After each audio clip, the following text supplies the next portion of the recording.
I had a conversation with a group of tech officers in Singapore. I was asking them about the quality of our graduates, what they would like to see in our graduates.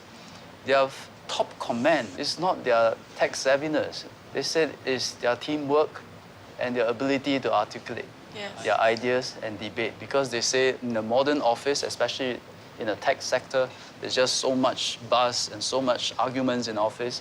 You got to be able to stand your ground so that they can find the best solution. I hear exactly the same thing. CEOs that we talk to, if we ask the question of what's missing, what do you find missing in Singapore employees, whether they are Singapore companies or multinationals, it's never about, they don't know enough stuff. It's always the same themes around the fear of coloring outside the lines, for example. And even before then, waiting for somebody to draw lines. Yeah. It's around the ability and the appetite to express themselves and express views and to challenge views. So it's around the communication. And then thirdly, it's around the kind of appetite to go overseas, maybe go into unfamiliar places, take some risks, be uncomfortable.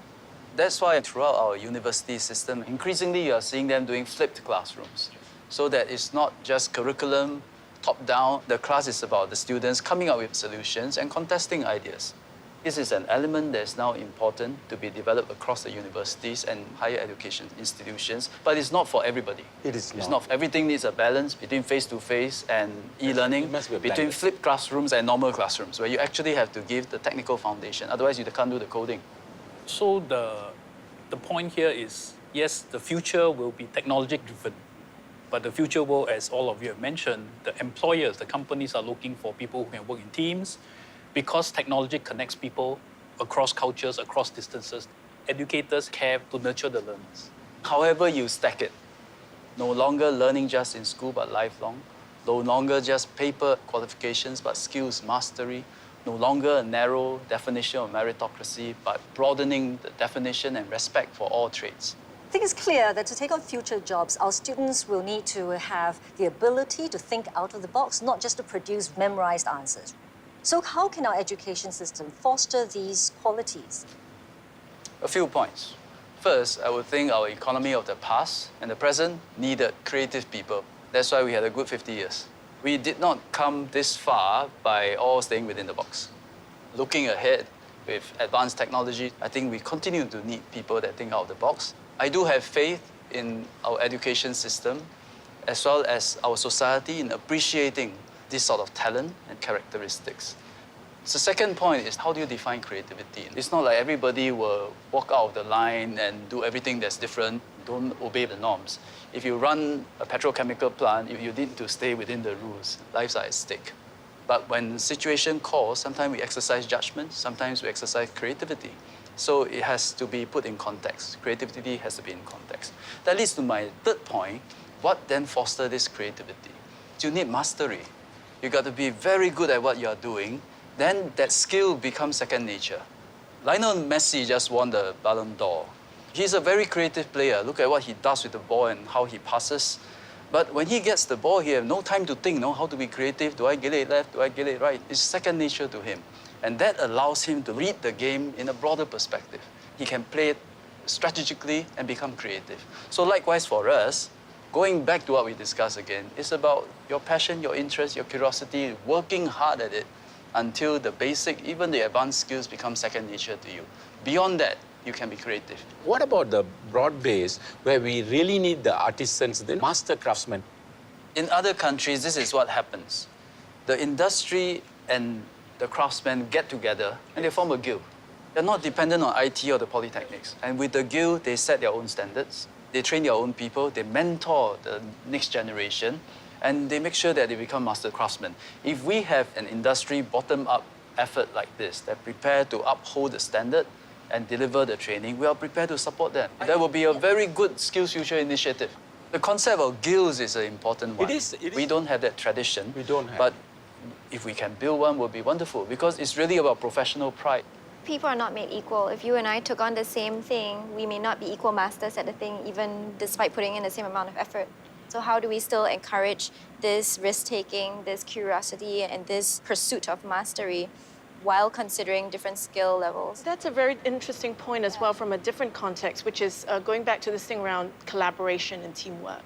No one person, however creative or smart they are, is likely to come to the solution unless they're actually working very tightly in collaboration with others who think differently and who bring different skills and mindsets. The thing we haven't touched on in this equation about creativity is our beliefs about failure. But I do think that is a big inhibitor because those beliefs stop people from taking more risks, students and others.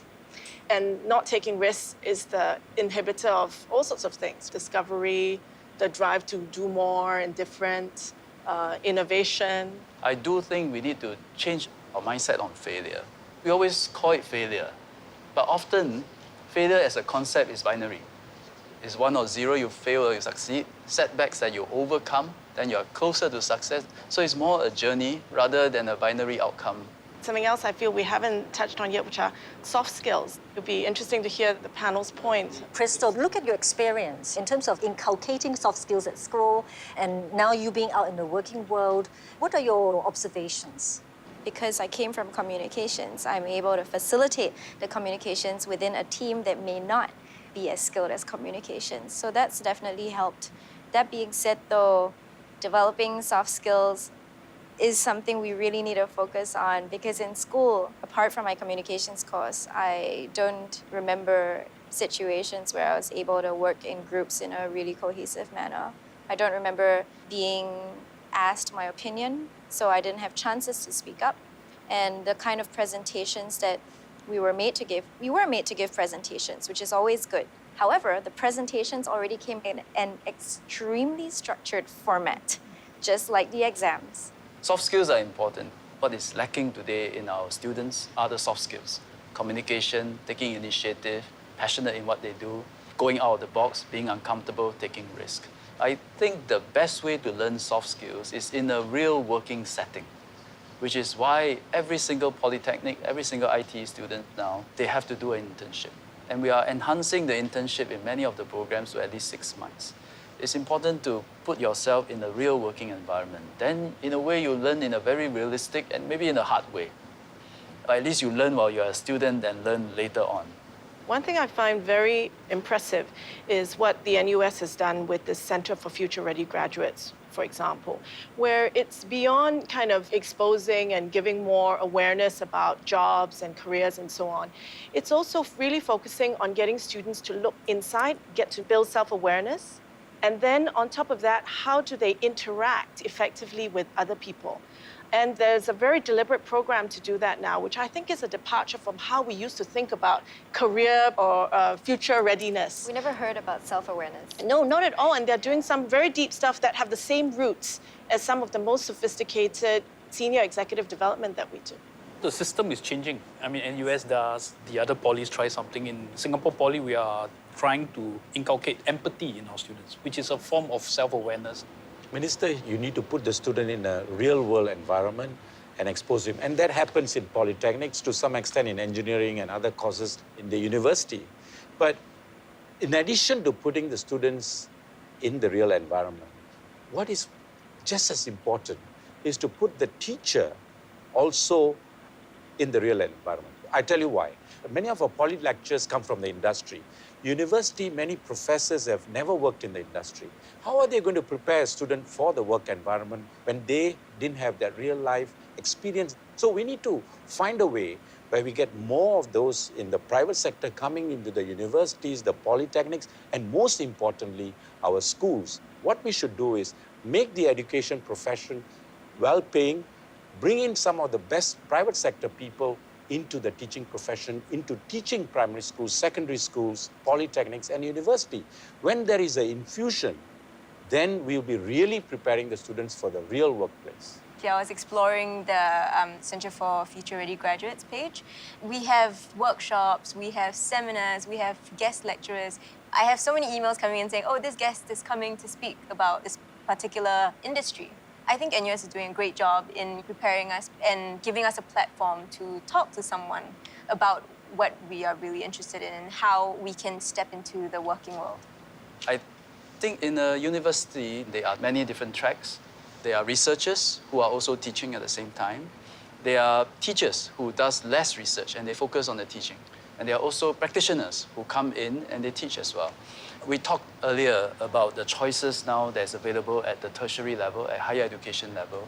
And one of the distinct choices is between a research-based university versus an applied university. And that's a big difference because a research-based university is really about creativity and innovation. You can't have that unless you have researchers who are so passionate about this area and they keep on researching and knowing more and more about it, but someday they will hit Eureka and they invent something. And that's how inventions come out of university. But they are not practitioners. I'm sure many of them are good in soft skills, but they will not have the industry context. As opposed to an applied university, which we now have, UNISIM, SIT, and many of them come from the industry. They will teach you in a certain context, but they don't do as much research, so don't expect them to invent something totally new either. There is a range, and we make our choices.